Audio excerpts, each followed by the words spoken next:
Bonjour à tous, aujourd'hui dans Science Click, trou noir et cône de lumière. Imaginons qu'on allume une bougie. La bougie émet un flash de lumière qui se propage dans toutes les directions, formant une bulle qui grossit. Cette bulle est à 3 dimensions et nous englobe complètement.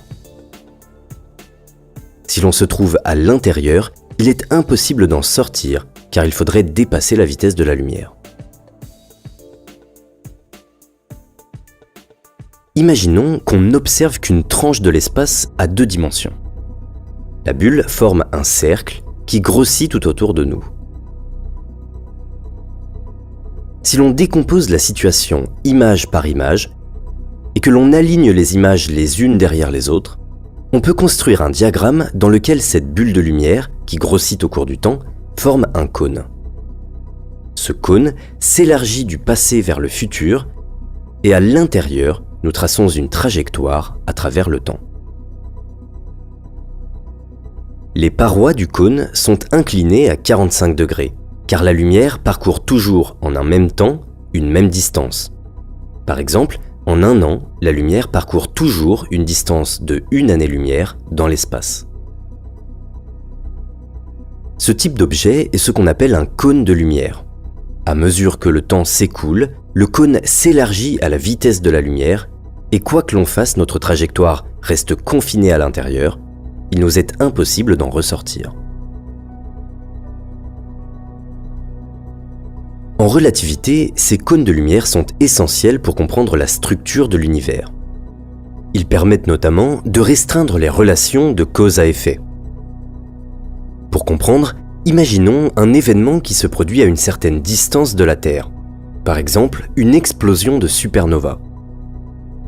Cet événement ne pourra affecter la Terre que lorsque son cône de lumière nous aura atteints. Avant cela, aucune information sur l'explosion ne peut nous parvenir, car rien ne peut se transmettre plus vite que la lumière. Cette explosion ne pourra être vue et ressentie sur Terre qu'à partir du moment où l'on entre dans son cône de lumière. La causalité, le fait qu'un événement puisse en déclencher un autre, est limité par la vitesse de la lumière. Mais les cônes de lumière permettent surtout de comprendre la différence fondamentale entre les notions de temps et d'espace. Quelle est la différence entre le temps et l'espace ? Dans l'espace, on peut se déplacer dans n'importe quelle direction, faire demi-tour, ou encore suivre une trajectoire qui reboucle sur elle-même. Mais en ce qui concerne le temps, tous les objets sont destinés à s'y déplacer dans un même sens. Dans le temps, il est impossible de faire demi-tour. On s'y déplace forcément du passé vers le futur. Les cônes de lumière permettent de bien voir cette différence. Dans l'espace, on est libre de choisir n'importe quelle direction. Mais dans le temps, les cônes de lumière successifs nous obligent à avancer toujours vers le futur. On ne peut pas faire demi-tour car il est impossible de sortir des cônes de lumière. Cette propriété va nous permettre de définir plutôt rigoureusement ce qu'on appelle le temps. Le temps, en relativité, est simplement la direction dans laquelle sont orientés les cônes de lumière. C'est cette direction suivant laquelle on ne peut pas faire demi-tour. Cette direction vers laquelle pointent toutes les trajectoires possibles et dans laquelle se situe forcément notre futur. L'espace, quant à lui, est l'ensemble des autres directions perpendiculaires au temps.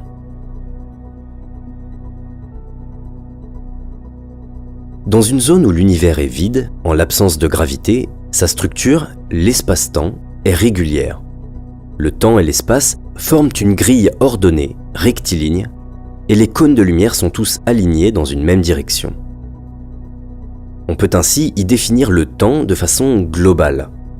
Dans ce diagramme, le temps va globalement de la gauche vers la droite.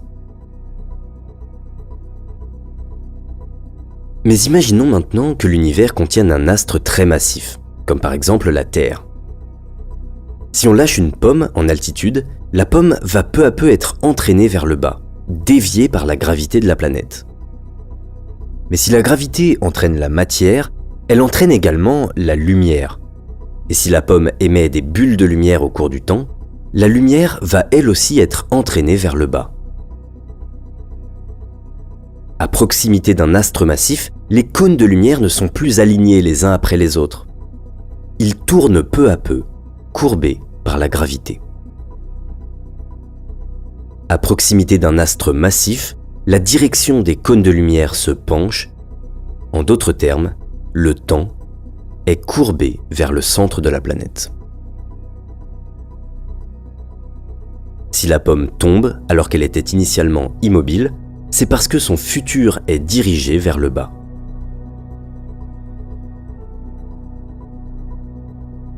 Les astres distordent la géométrie de l'univers. L'espace et le temps sont des notions relatives dont l'orientation dépend de l'endroit où l'on se place. C'est la relativité générale.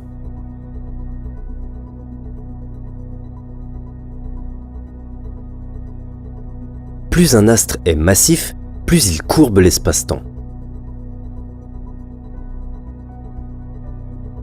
Mais imaginons un objet massif et très compact. Un astre de ce type engendrerait une courbure telle qu'en dessous d'une certaine altitude, les cônes de lumière seraient complètement orientés vers le bas. Si on allume une bougie à cet endroit, tous les rayons lumineux, quelle que soit leur direction de départ, seraient destinés à tomber vers le centre. C'est ce qu'on appelle un trou noir. Un trou noir est une région sphérique de l'univers, une sorte de bulle, dans laquelle la courbure de l'espace-temps entraîne tous les objets vers le centre. Si on n'observe qu'une tranche de l'espace à 2 dimensions, le trou noir forme un cercle qui reste statique et trace un cylindre dans l'espace-temps. La frontière du trou noir est ce qu'on appelle l'horizon. Au-dessus de l'horizon, certains rayons lumineux peuvent échapper à la gravité. Mais sous l'horizon, toute la lumière est capturée. Dans un trou noir, les cônes de lumière confinent la trajectoire de n'importe quel objet vers le bas.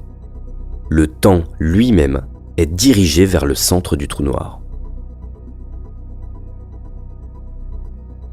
Pour comprendre ce qu'est réellement un trou noir, il va être intéressant d'envisager 2 points de vue différents. Celui d'un astronaute qui tombe dans le trou noir et celui d'un observateur lointain stationné à grande distance. Pour l'observateur lointain, la gravité est très faible. Dans son voisinage, la grille d'espace et de temps est régulière.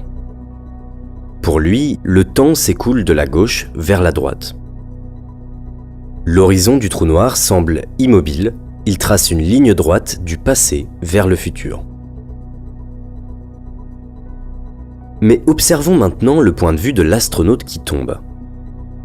À mesure qu'il se rapproche de l'horizon, le temps et l'espace pivotent peu à peu, courbés par la présence du trou noir. Et lorsqu'il atteint enfin l'horizon du trou noir, l'astronaute ne s'en rend pas compte, mais à cet endroit, le temps et l'espace sont penchés à 45 degrés par rapport à l'observateur lointain. Pour cet astronaute, l'horizon n'est pas une ligne horizontale du passé vers le futur, mais une diagonale qui monte à 45 degrés.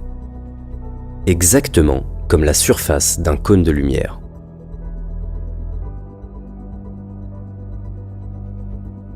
Alors que l'observateur lointain voit le trou noir immobile, pour l'astronaute au niveau de l'horizon, le temps et l'espace sont inclinés si bien que le trou noir se comporte comme un cône de lumière.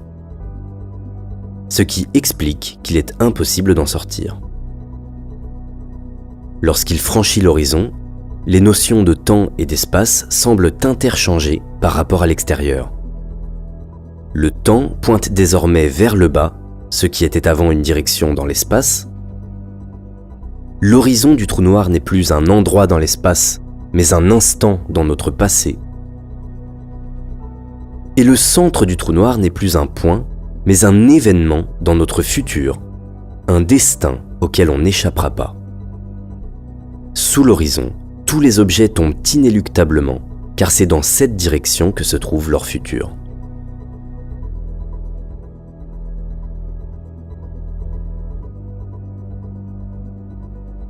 Lorsqu'une étoile massive s'effondre sur elle-même, elle émet un dernier flash de lumière, une dernière bulle qui tente de grossir, mais dans un espace-temps penché à 45 degrés, courbé par la masse de l'étoile, si bien que la bulle semble figée depuis l'extérieur. Un trou noir s'est formé. C'est un cône de lumière rendu immobile par la courbure de l'espace-temps. En redressant le diagramme, on rétablit une direction du temps globale, de la gauche vers la droite. Dans ce diagramme redressé, on voit explicitement que l'horizon du trou noir forme un cône de lumière, émergeant depuis l'étoile qui s'effondre et depuis l'intérieur duquel il est impossible de ressortir. Une fois sous l'horizon, ce cône force notre trajectoire à heurter le centre du trou noir, là où la courbure devient si intense que nos modèles ne fonctionnent plus. Le centre du trou noir est un événement dans le futur. Enfin, si l'on compactifie ce diagramme, on obtient un diagramme de Penrose, dans lequel l'extérieur et l'intérieur du trou noir forment deux régions distinctes, et dès lors qu'on franchit l'horizon, le reste de l'univers se situe derrière nous. Dans notre passé, il nous est impossible d'y réaccéder. Notre seul futur possible est de tomber inéluctablement vers la singularité.